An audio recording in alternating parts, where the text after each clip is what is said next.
नमस्कार दोस्तों। मेरा नाम है विजय कुमार। आप देख रहे हैं कॉमिक्स पिटारा चैनल को। तो चलिए दोस्तों, मनोज कॉमिक्स की इस शानदार स्टोरी को शुरू करते हैं, जिसका नाम है दौलत एक पहेली। तो आप देख सकते हैं इसका कवर पृष्ठ, जो कि कुछ इस तरह का है। तो चलिए इसकी शानदार स्टोरी को हम शुरू करते हैं। एलिफेंटा दर्रे की सर्पिलाकार सड़क पर तीव्र गति से दौड़ी जा रही थी ये कार कि तभी अचानक सामने आ गया ये बूढ़ा व्यक्ति। अबे, मरेगा क्या? कार के ब्रेक पर करीब करीब झूल गया राजा नामक यह शख्स, किंतु बड़ाक आह! सड़क पर कुचली पड़े बूढ़े की लाश देख होश भागता हो गए कार में सवार इन चारों व्यक्तियों के। ये तूने क्या कर डाला राजा? इसमें मेरी क्या गलती थी इक्का? अब बहस करने से क्या फायदा? पहले इस लाश को ठिकाने लगाने का उपाय सोचो। अगले क्षण उस बूढ़े की लाश एलिफेंटा दर्रे की इस हजारों फीट गहरी खाई में धकेल दी गई। लाश को ठिकाने लगाने के पश्चात इत्मीनान की लंबी सांस ली इन चारों ने। शुक्र है किसी ने हमें देखा नहीं। अब हमें चलना चाहिए। कल सुबह अपनी स्कीम पर डिस्कस करने के लिए हमें गोदाम में दोबारा भी तो मिलना है। अगले क्षण कार सर्पिलाकार सड़क पर यूं दौड़ी जा रही थी मानो कुछ हुआ ही ना हो, किंतु गड़बड़ तो हो चुकी थी। चार दोस्त थे। जेब कतरी एवं छोटी मोटी चोरियां करना इनका पेशा था, लेकिन जल्द ही ये अपने काम से उकता गए थे। चारों के नाम थे इक्का, राजा, ब्रंदु एवं स्वामी। एक दिन इस तरह हम अब अमीर नहीं बन सकते इक्का। हमें अमीर बनने के लिए कोई लंबा दांव मारना होगा। कैसा लंबा दांव? राजा ने अपनी योजना बताई। सुनकर चौंक उठे चारों। क्या? 1 करोड़ की डकैती? हाँ, लूट की दौलत छुपाने के लिए गोदाम एवं इस काम के लिए जरूरत पड़ने वाली एक कार का इंतजाम कर दिया गया है। मार्वल्स। इसके पश्चात राजा उन तीनों को किसी निर्जन इलाके में स्थित वो गोदाम दिखाकर लौट रहा था कि एलिफेंटा दर्रे पर वो दुखद घटना घट गई थी। जुम। खैर, अपनी योजना को सुदृढ़ बनाने के लिए दुर्घटना के अगले दिन प्लान के मुताबिक चारों दोस्त एक बार फिर गोदाम में एकत्रित हुए थे। क्या शनिवार को सिटी बैंक से निकली वैन में पूरी 1 करोड़ की ही दौलत होगी, कम या ज़्यादा नहीं। यकीनन 1 करोड़ रुपए, क्योंकि बैंक के एक विश्वस्त कर्मचारी को अपनी तरफ मिलाकर मैंने ये पता लगाया है, और वैन के साथ अन्य कोई गाड़ी या अतिरिक्त सुरक्षा बल नहीं होगा। तुम्हारी आवाज़ क्यों बदल रही है राजा? आवाज़ ही नहीं, राजा के चेहरे के हाव भाव भी बदल रहे थे और आंखें किसी अंगारे की तरह सुलग रही थी। एक बारगी कांप उठे थे तीनों राजा की ये हालत देखकर। राजा! बेवकूफ़, राजा नहीं, रघु कहो मुझे। वही रघु जिसे कल रात तुमने कुचलकर एलिफेंटा दर्रे में फेंक दिया था। मैं उसी रघु की आत्मा हूँ। जिस्म का सारा लहू निचोड़ता महसूस हुआ उन तीनों को। तुम चारों जिस डकैती की योजना बना रहे हो, उसका 5वां हिस्सा यानी 20 लाख रुपए तुम्हें मेरी बीवी तक पहुंचाना होगा, ताकि मेरी बेटी अक्षया, जिसे मैं पाई पाई जोड़कर डॉक्टर बनाना चाहता था, डॉक्टर बनकर मेरा सपना पूरा कर सके। अन्यथा मैं तुम चारों को पुलिस के हवाले कर दूंगा। वैसे भी तुम बेवकूफ़ ही नहीं, अव्वल दर्जे के महामूर्ख हो। क्या मतलब? राजा के मुंह से निकल रहा रघु का एक एक शब्द तीनों की खोपड़ियां चकराए दे रहा था। मेरे कहने का मतलब यह है कि बिन हड्डी के मुर्गों, वैन से 1 करोड़ की दौलत लूटने के बजाय तुम चारों रुपयों समेत पूरी वैन को ही क्यों नहीं गायब कर देते? लेकिन कैसे? मुस्कुराते हुए रघु की आत्मा स्कीम बताने लगी। चांद से मुखड़े वाली इस लड़की की आंखों में स्पष्ट झलक रही थी चिंता की रेखाएं। पापा अब तक लौटे क्यों नहीं माँ? चिंता के मारे मेरा भी बुरा हाल हो रहा है बेटी। माँ, मेरे लिए कितनी मेहनत करते हैं ना पापा। आखिर अपने बेटी को डॉक्टर जो बनते देखना चाहते हैं वो। तभी आपका पत्र। मेरा पत्र? भला किसने भेजा होगा मुझे पत्र? पत्र पढ़ते पढ़ते रो ही तो पड़ी थी उसकी झील सी नीली आंखें। ओह पापा, अपने बेटी को डॉक्टर बनाने के लिए यह आपने क्या कर डाला। अगले क्षण मुठिया कसती चली गई थी उस सौंदर्य की देवी की। मैं आपके हत्यारे से बदला लेकर रहूंगी पापा। उसने पापा की तस्वीर के पीछे छुपा दिया उसने वो पत्र। आखिर क्या लिखा था उस पत्र में ऐसा। यूं आंखें खोली राजा ने मानो मुर्दा जगा हो। शुक्र है राजा, तुम्हें होश आ गया। क्या हुआ था मुझे। संक्षेप में बृंदु ने रघु की आत्मा के उसके शरीर में आने की सारी कहानी कह सुनाई। सुनकर खोपड़ी झंझना उठी राजा की। उफ, ये हम किस मुसीबत में फंस गए इक्का। अब ये मुसीबत टल नहीं सकती राजा। अनजाने में जो गलती हमसे हो चुकी है उसका प्रायश्चित तो करना ही पड़ेगा। राजा की ही कदकाठी का पांडु नामक ये व्यक्ति उस वैन का ड्राइवर था जिसे लूटने की जबरदस्त साजिश चल रही थी। वो आ रहा है बृंदु, आने दे राजा। गली के मोड़ पर मुड़ते ही उस पर बिजली बनकर टूट पड़े दोनों। राजा एवं बृंदु की पकड़ से छूटने का भरसक प्रयास किया उसने, किंतु उनके आगे वो भला कब तक अपने हाथ पांव चला सकता था। जल्दी कर बृंदु, जल्दी कर। अगले क्षण किर्र की आवाज के साथ खुला ये 9 इंची चाकू। कर। एक क्षण, हाँ एक क्षण के लिए बेचारा पांडु की आंखों में टपकता नजर आया खौफ, दहशत एवं आतंक।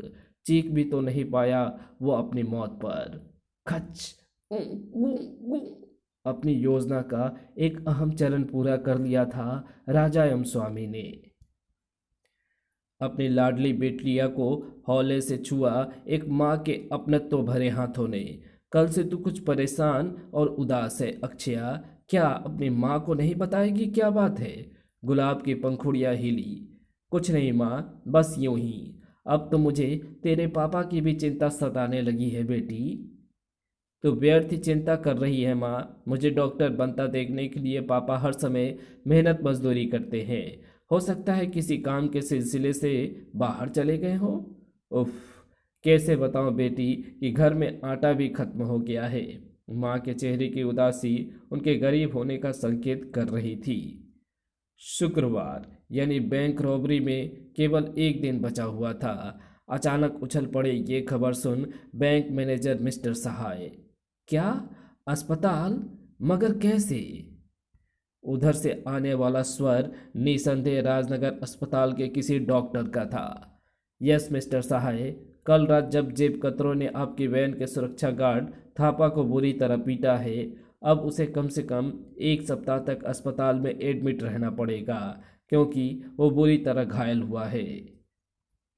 ओह, अब कल वैन के साथ कौन जाएगा। मैं कुछ कहूँ सर। मेरी नज़र में एक ऐसा व्यक्ति है जो मेरा दोस्त भी है और अच्छा निशानेबाज भी। क्यों ना कल सुरक्षा गार्ड की जिम्मेदारी उसे सौंप दी जाए। ठीक है। चौंक गए ना दोस्तों। आखिर ये वैन ड्राइवर कौन है, जरा अनुमान लगाइए। शनिवार यानी महत्वपूर्ण दिन आ चुका था जब वैन लूटी जाने वाली थी। मिस्टर सहाय, हम एक बार फिर सुरक्षा इंतजामों को जानना चाहेंगे। Sure sir. वैन की बॉडी, विंड स्क्रीन एवं टायर सभी बुलेट प्रूफ हैं। ड्राइवर एवं गार्ड वाली सीट के बीच एक बुलेट प्रूफ कांच का पार्टीशन है। यदि ड्राइवर एवं गार्ड आपस में बातचीत करना चाहे तो उनके बीच केवल इंटरकॉम सुविधा है। वैन के पिछले हिस्से में स्थित एक छोटी सी खिड़की से गार्ड जरूरत पड़ने पर अपनी गन से गोलियां चला सकता है। फिर भी कुछ गड़बड़ हो जाए तो ड्राइवर वैन में लगा एक लाल बटन दबा देगा और राजनगर के समस्त थानों में अलार्म बज उठेगा। बस कुछ ही समय में पुलिस वैन की बस कुछ ही समय में पुलिस बैंक की वैन तक पहुंच जाएगी। संतुष्ट हो गए बैंक के उच्च अधिकारी वैन में रखी दौलत के सुरक्षा इंतजामों पर। ठीक 12 बजे वैन सिटी बैंक से दिल्ली के लिए रवाना हुई। उधर टेलीफोन की घंटी घनघनाई। ईयर पीस पर आने वाली आवाज़ में गजब की उत्तेजना थी। वैन रोक लो मिस्टर सहाय, उसे किसी भी कीमत पर रवाना मत होने दो। लेकिन वैन तो रवाना हो चुकी है। पर आप कौन बोल रहे हैं? ओह गॉड, मैं इंस्पेक्टर तलवार बोल रहा हूँ। वैन में मौजूद 1 करोड़ की दौलत लूटने वाली है, या यूँ कहो लूट चुकी है। कुछ क्षणों पश्चात थानों में, ये देखिए मिस्टर सहाय, ये वैन ड्राइवर पांडु की लाश है, और उसकी लाश के पास से ये कागज मिला है। बैंक वैन रॉबरी मरने से पहले ये शब्द लिख गया था, शायद पांडु। तो फिर वो ड्राइवर कौन था? कागज पर फिसलती चली गई मिस्टर सहाय की नजरें। कहानी साफ है मिस्टर सहाय, वो ड्राइवर और गार्ड दोनों लुटेरे के साथी थे, जिन्होंने फुल प्रूफ स्कीम के तहत ये सारा काम किया है। अंधेरा सा छाने लगा मिस्टर सहाय की आंखों के आगे। उफ, ये मुझसे कितनी बड़ी गलती हो गई। लुटेरों को पहचानने में भूल कर दी मैंने। राजनगर के चप्पे चप्पे पर पुलिस प्रशासन सक्रिय हो उठा। राजनगर की नाकेबंदी कर लो। किंतु वैन राजनगर में होती तो मिलती ना। हुर्रे, हम दौलत लूटने में कामयाब हो गए स्वामी। सचमुच रघु की आत्मा ने क्या फुल प्रूफ स्कीम बनाई थी। कितनी आसानी से हम वैन को उड़ा ले आए। काश एक दूसरे को इंटरकॉम पर बधाई दे रहे दोनों अगले पल घटने जा रही दुर्घटना का अनुमान लगा पाते। अचानक आतंकित मुद्रा में चीखा राजा, वैन वैन के ब्रेक फेल हो गए हैं स्वामी। क्या? एलिफेंटा दर्रे की इस सर्पिलाकार सड़क पर किसी शराबी की मानिंद लहराई वो वैन। अगले क्षण आसमान को कपकपाती गूंजी एक हृदय विदारक चीख। आई!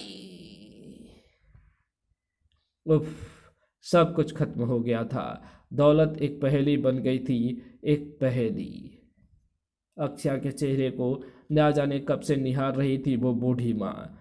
आखिर वो कौन सा राज है बेटी जो तुम मुझसे छुपा रही है? आज तुझे बताना ही होगा वो राज। तुझे अपने पापा की कसम है।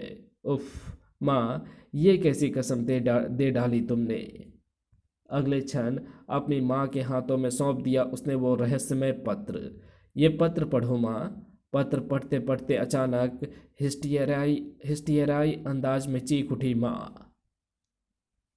नहीं, हे भगवान, ये नहीं हो सकता, नहीं हो सकता।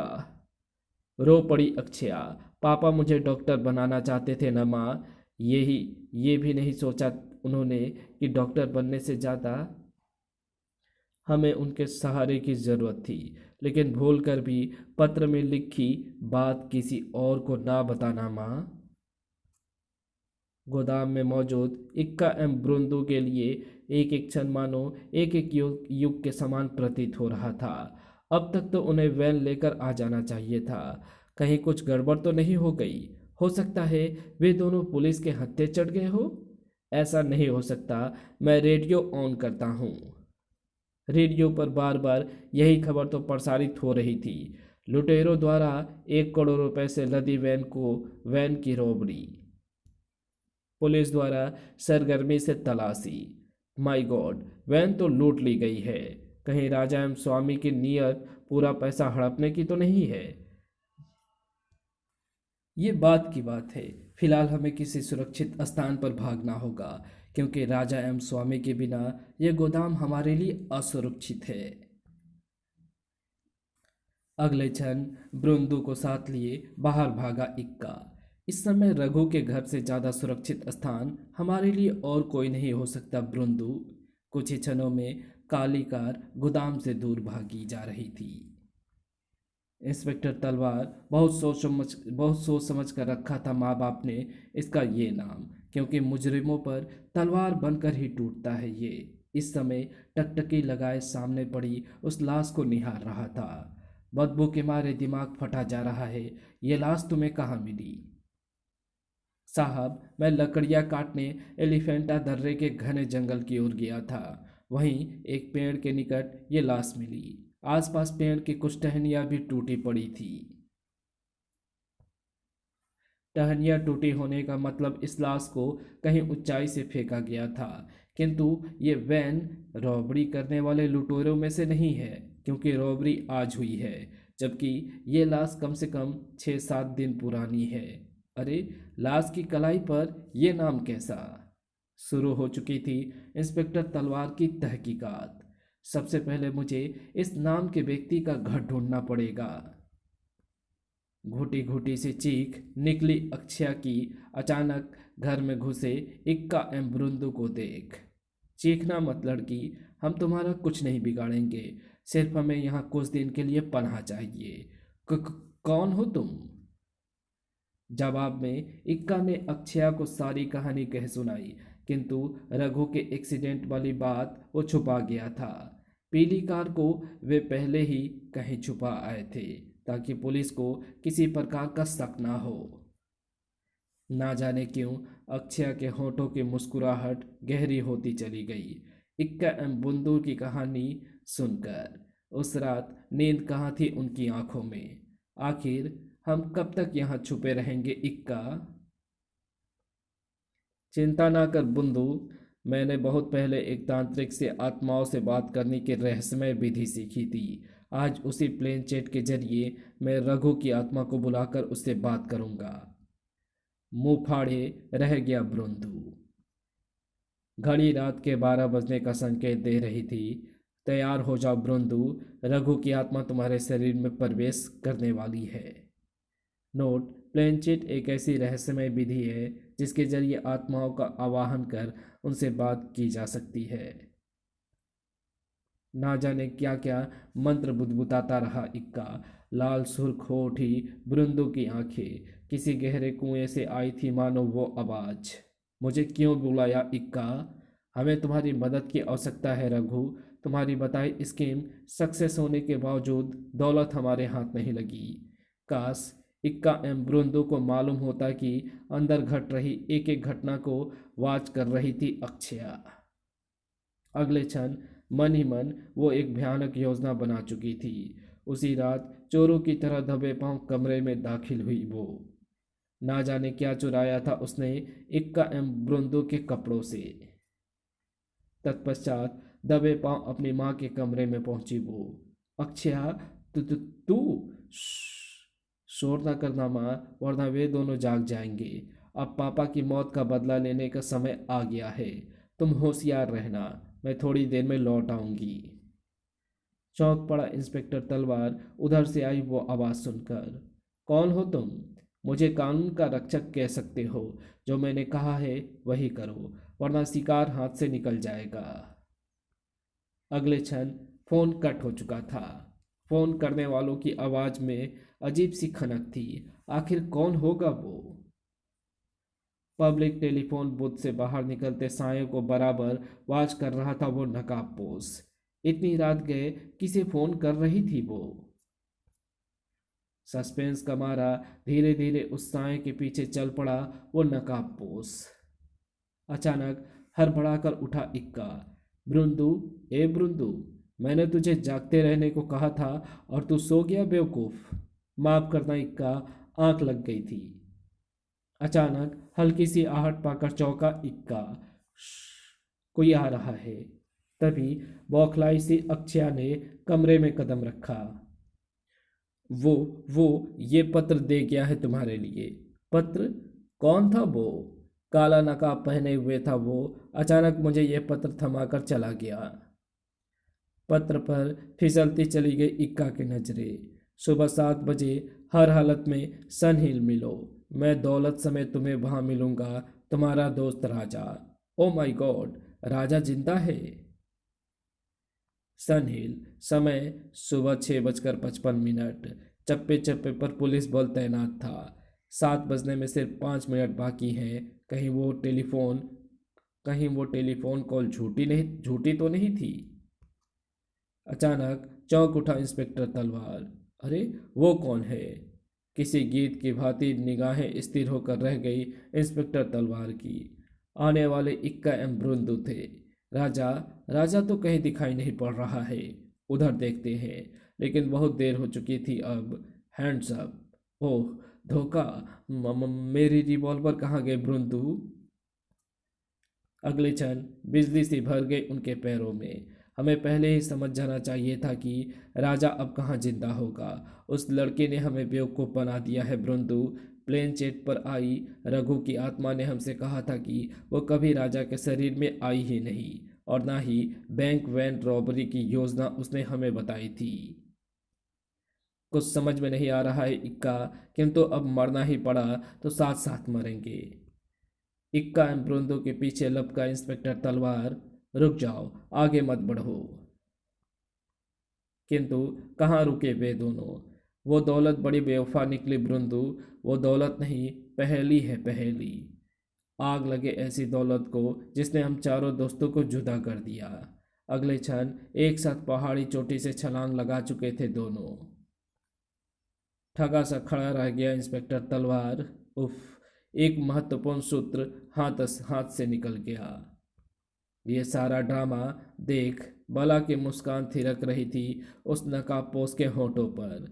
अब वो सारी दौलत मेरी है। अक्षय की आंखों से आंसू थमने का नाम ना ले रहे थे।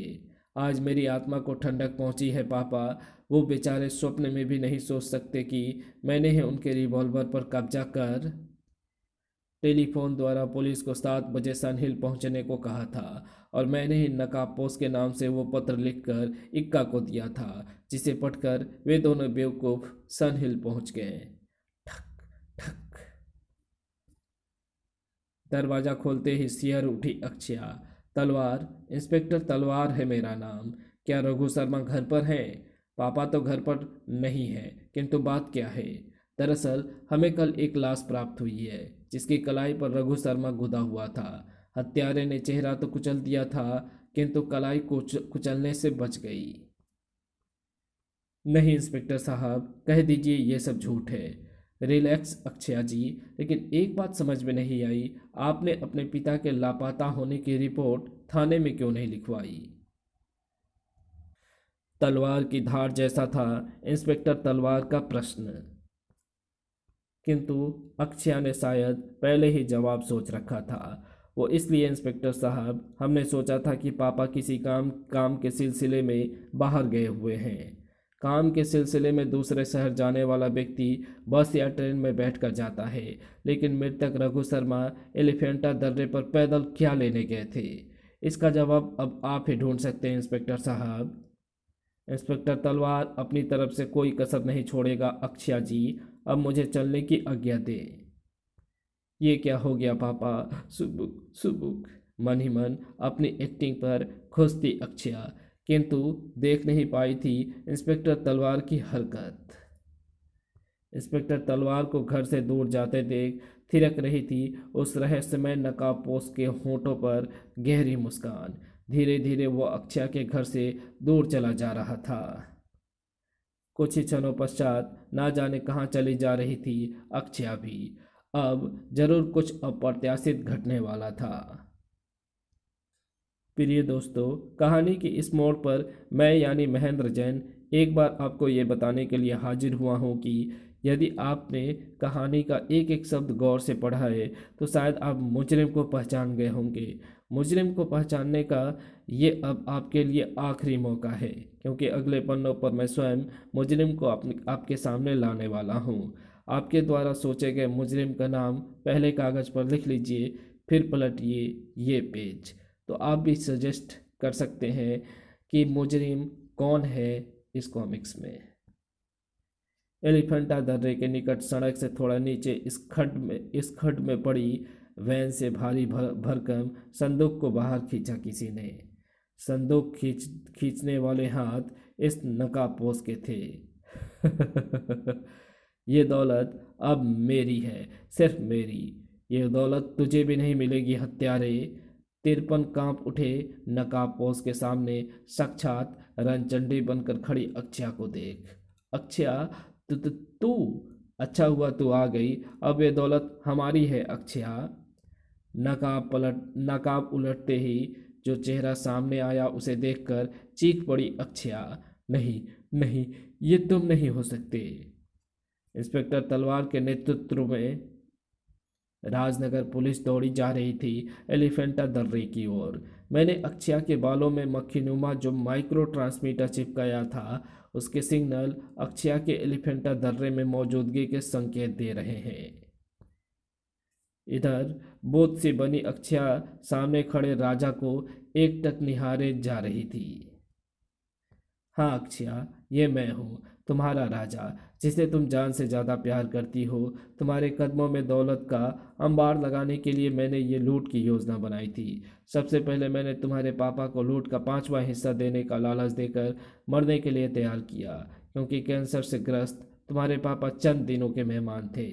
इसलिए अपनी बेटी को डॉक्टर बनाने के लिए 20 लाख में उन्होंने अपनी ज़िंदगी का यह सौदा बुरा नहीं लगा। तुम्हारे पापा की मौत के बाद मैंने अपने बेवकूफ़ दोस्तों को रघु की आत्मा वाला नाटक रचकर अपने जाल में फंसा लिया। वैन लूटने के बाद मैंने उसे दुनिया की नज़रों से बचाने के लिए इस खड्ड में गिरा दिया। एम गार्ड बने स्वामी एवं गार्ड बने बैठे स्वामी को मार डाला। सच कहता हूँ अक्षया, कैंसर से ग्रस्त तुम्हारे पापा खुद स्वेच्छा से मरने के लिए तैयार हुए थे।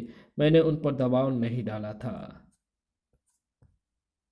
पापा पापा का जो पुत्र मुझे मिला था उसमें भी यही सब कुछ लिख पापा का पत्र जो मुझे मिला था उसमें भी यही सब कुछ लिखा हुआ था राजा, इस निर्देश के साथ कि यदि उनकी मौत के बाद तुम 20 लाख देने से मुकर जाओ तो वह पत्र मैं पुलिस को सौंप दूँ। लेकिन तुम्हें अपने हाथों से खत्म करने के लिए ही मैंने वह पत्र पुलिस को नहीं सौंपा। ये सारी दौलत ले लो अक्षया, मुझे छोड़ दो प्लीज़। तो इस संसार का सबसे बड़ा कमीना इंसान है राजा, तेरा मरना ही बेहतर है। नहीं अक्षया नहीं, किंतु रणचंडी को अब कहाँ रुकना था। धाए आई। एलिफेंटा दर्रे की हजारों फीट गहरी खाई में गिरकर चूर चूर हो जाना था अब राजा का जिस्म। झील से नीली आंखों से मोती टपक पड़े। काश तूने अपनी मेहनत के कमाए 2 पैसे मेरे हाथों में लाकर रखे होते राजा, तो मैं अपने आप को इस संसार की सबसे खुशकिस्मत लड़की समझती। पुलिस सायरन की आवाज़ धीरे धीरे पास आती जा रही थी। पी खा जाने वाली नज़रों से दौलत की ओर देखा अक्षया ने। देखा, अब आई है पुलिस। जब तुमने मुझसे मेरा सब कुछ छीन लिया, लेकिन मैं तुझे भी नहीं छोड़ूंगी। किसी चीते सा जीप से छलांग लगा गया इंस्पेक्टर तलवार। रुक जाओ अक्षया, रुक जाओ, ये बेवकूफ़ी मत करो। किंतु रणचंडी को अब होश कहाँ था। बहुत कमीनी है दौलत, इस संसार की सबसे बड़ी पहेली है तू। तो किसी की सगी नहीं होती। आज मैं तुझे जलाकर राख कर दूंगी। इससे पहले कि दौलत के ढेर को छू पाती माचिस की तिल्ली एक 16 लपका। धाए खून से लथपथ किसी कटे वृक्ष की तरह दौलत के ढेर पर ही जा गिरी अक्षया। आई हकबकाया सा इंस्पेक्टर तलवार कभी अपनी रिवॉल्वर से उठ रहे धुएं को देख रहा था, तो कभी दौलत के ढेर पर पड़ी अक्षया के लाश को। प्रस्तुत कथानांक के बारे में अपनी राय इस पते पर भेजें। तो ये आपको वीडियो कैसी लगी?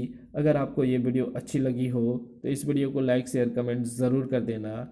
चैनल पर नए हो तो चैनल को सब्सक्राइब कर ऑल नोटिफिकेशन को सिलेक्ट ज़रूर कर लेना। तो चलिए इसके कुछ एडवर्टाइजिंग को देख लेते हैं। यह है नवाब टीटा, जिसके शाही महल के शानदार कक्ष में नवाबे मेहमान नवाजी का लुत्फ उठा रहे थे धमाका सिंह, कुर्क बांड और मोटू। आप लोग काफ़ी थक गए हैं, इसलिए मालिश ज़रूरी है। बहुत मज़ा आ रहा है। आप तो जानते ही हैं कि कोई आजकल मुफ्त में मेहमान नवाजी तो करता नहीं है। जितनी मालिश हो रही है उतनी खाल भी उतरेगी। यह है फुरुडी बाबा, जिनके फुरुडी लेते ही आ जाता था जलाल। इनसे पंगा ले लिया कुर्कबान और मोटू ने। सुनो अजनबी, अगर तुमने नदी को पार करने की कोशिश की तो आसमानी ताकतें तुम्हें तबाह कर डालेगी। तुम अपनी फिक्र करो मिस्टर दंगे, हम तो नदी पार जाकर दिखाएंगे। या अब देखो मेरा जलाल, तुम सबको कर दूंगा हलाल। हमें नवाब साहब की निगरानी करनी चाहिए ताकि वो हमलावर पकड़ा जा सके और नवाब टीटा हमें कैंप लगाने की इजाज़त दे दें। तो विस्तार से इस कहानी का मजा लेने के लिए पढ़ें कुर्कबांड का धमाकों से भरा विशेषांक, कुर्कबांड और नवाब टीटा।